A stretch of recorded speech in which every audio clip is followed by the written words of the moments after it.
sou a professora Jéssica e hoje a gente vai estar falando um pouquinho sobre literatura, né? Sobre os conteúdos, então, que nós encontramos na apostila da etapa 3.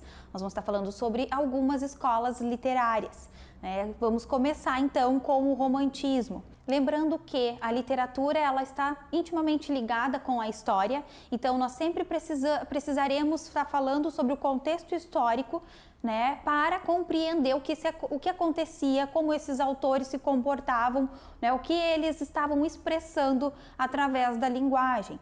Nós vamos estar falando primeiro, então, sobre o romantismo em Portugal, né? O que estava acontecendo naquela época na Europa, né? Nós tínhamos como plano de fundo a Revolução Francesa. Então aqui a gente já tem algumas mudanças, né? Algumas insatisfações políticas, sociais e econômicas, e isso faz com que a literatura se molde em relação a isso. A gente vai ter ali alguns pensamentos, né, de fuga da realidade dentro da literatura. A gente vai ver uma literatura que vai estar idealizando, né, vai estar fazendo uma valorização da pátria, né, e muita idealização ali de um herói. Tá? Então a gente vai ver que o romantismo em Portugal ele vai estar voltando para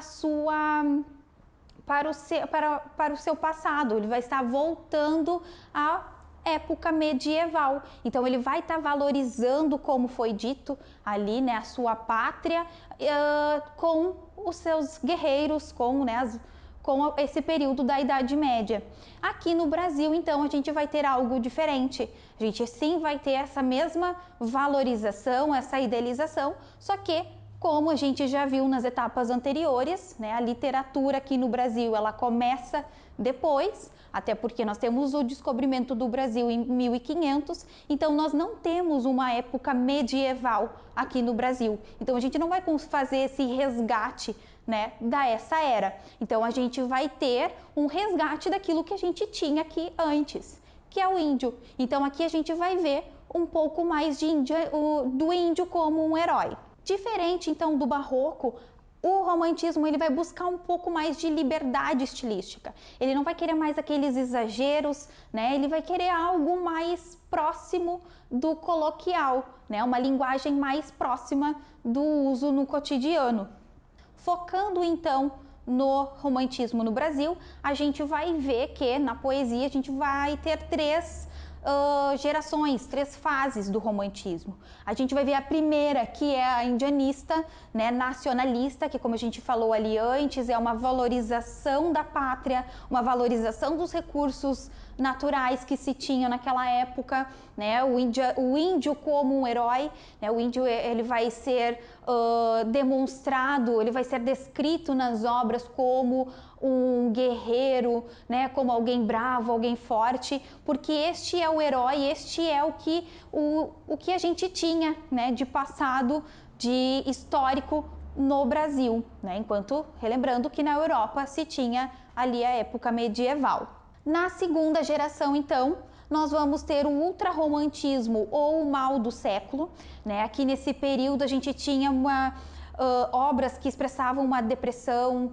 nós tínhamos algo muito subjetivo, né? A idealização da mulher. A gente vai ver obras ali em que a mulher ela apenas era idealizada, o poeta ele imaginava a mulher, ele a descrevia, amava, mas era uma mulher que não podia se tocar, né? Ela era inatingível, ele não tinha acesso a essa mulher, ele ficava ali no seu canto depressivo, apenas amando de longe ali, sem ter acesso a essa mulher. Então é um período mal que a gente chama de mal do século, justamente por isso. Vai retratar também das doenças da época, né? Esse culto à morte, o tédio. Depois, então, a gente vai ter a terceira geração, que é também conhecida como condoreira, né? A condoreira por causa da ave, né? De uma águia, levando em consideração que essa águia, ela tem uma visão, né, panorâmica, uma visão geral das coisas. Então, é justamente isso que se traz para o romantismo nessa geração, né? se começa então a analisar muito mais as questões sociais, né? Lembrando que aqui a gente tem um comprometimento com a causa da escravatura, né? Com a abolicionista, na verdade, né? Vai querer se questionar essas coisas. Então é um momento também que o poeta ele não está mais naquela clausura dentro da sua casa, escrevendo, idealizando, não. Ele já está nas ruas, né? Ele já está demonstrando aquilo que ele pensa, criticando aquilo que ele pensa de forma geral. Então ele já tem uma visão maior do mundo. Depois, então, do romantismo, nós vamos ter o realismo, né, que acontece ali na segunda metade do século XIX. O realismo ele já vem para mudar um pouco esse pensamento, né, essa idealização que se tinha no romantismo. Agora o realismo ele já tem um compromisso com a realidade, trazer a realidade, não mais idealizar como antes se fazia. Então a gente vai ver aqui no realismo, né, é importante ressaltar também que um grande autor brasileiro deste momento é Machado de Assis. Então é importante a gente saber que ele é referência aí no Brasil para essa escola literária. Então a gente vai ver que a literatura que ela passa de ser para simplesmente uma leitura de deleite, para ser uma distração, e sim passa a ser uma ferramenta de denúncia, de crítica aos comportamentos humanos. Lembrando que, né, na prova, para estarmos preparados para a prova, então a gente precisa saber que no realismo a gente já tem uma linguagem clara, né, uma linguagem mais simples e direta, né, e nós também temos personagens baseados em indivíduos comuns e não mais idealizados, né? Isso é algo bem importante a saber. Tá? Depois, então, do realismo, nós vamos estar falando sobre o naturalismo, né? O realismo e o naturalismo, eles meio que acontecem ao mesmo tempo, né? Enquanto nós temos o realismo acontecendo, surge, então, o naturalismo, que também é uma escola literária que vem para contrapor, para se opor, na verdade, o romantismo, né? Vai trazer também uma linguagem mais coloquial, uma linguagem mais do uso, né, do dia a dia. Vai trazer o homem, vai retratar o homem mais animalesco, vai estar trazendo também uma denúncia a doenças físicas e psicológicas daquela época. E lembrando que o objetivo aqui era sempre impactar. Né? O autor, né? o poeta dessa época, ele tinha o objetivo de impactar, de realmente trazer temas que fossem considerados tabus, discutir isso também na literatura. O parnasianismo é uma escola literária que também acontece ao mesmo tempo. Então aqui a gente já tem o realismo andando, daqui a pouco surge ali o naturalismo e o parnasianismo, enquanto essas duas ainda estão ocorrendo. O parnasianismo ele já é mais direcionado à poesia.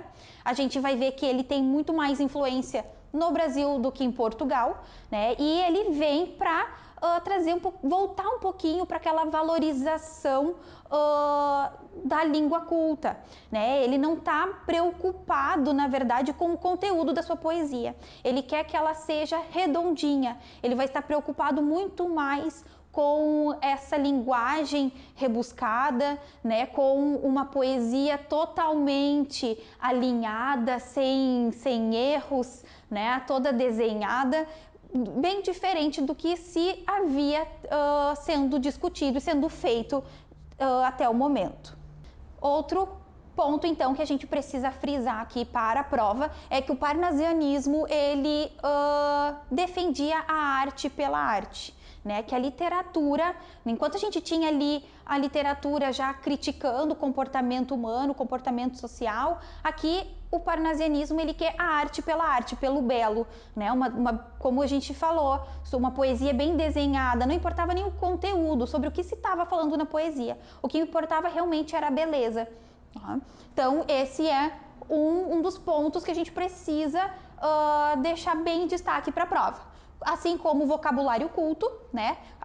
A gente estava falando ali sobre naturalismo, realismo, que a gente já tinha uma linguagem coloquial, uma linguagem mais simples, então vem o parnasianismo já querendo voltar com aquela formalidade, com um vocabulário então mais culto e uma preocupação com a estrutura, não o conteúdo, mas com a estrutura da poesia.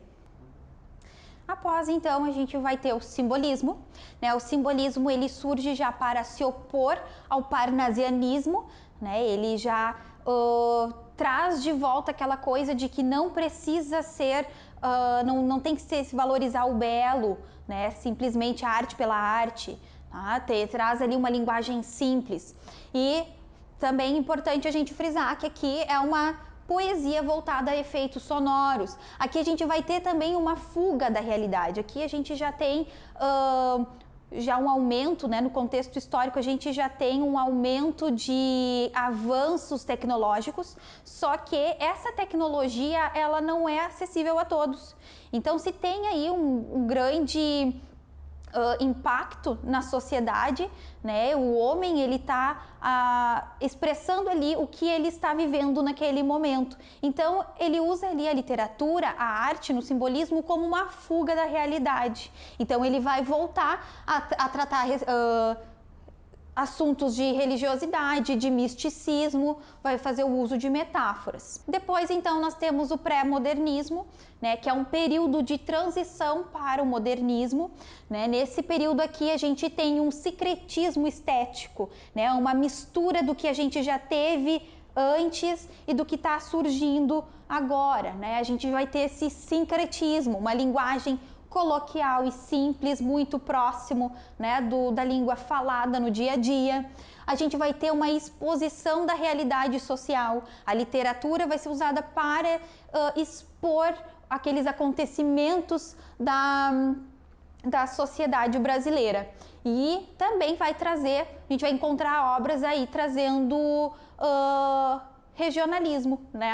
Obras que retratam regiões brasileiras. Então, esse é um conteúdo, uma informação bem importante também para a prova, né? Que no pré-modernismo a gente vai ter esse regionalismo, a gente vai ter esses fatos históricos, sociais, né, políticos e econômicos dentro da literatura também.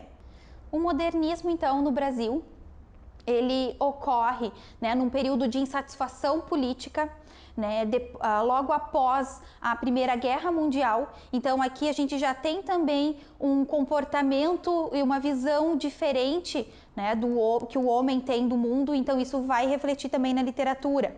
A gente fala de modernismo, não tem como não associar a Semana da Arte Moderna, que foi em 1922, em fevereiro, né? Então foi algo muito expressivo no Brasil, algo que chamou muito atenção, porque realmente esses artistas, eles tinham esse compromisso, eles tinham esse intuito de romper com o tradicionalismo, né? Eles queriam romper com e denunciar ao mesmo tempo essas questões que estavam acontecendo nesse momento, essas insatisfações políticas da época.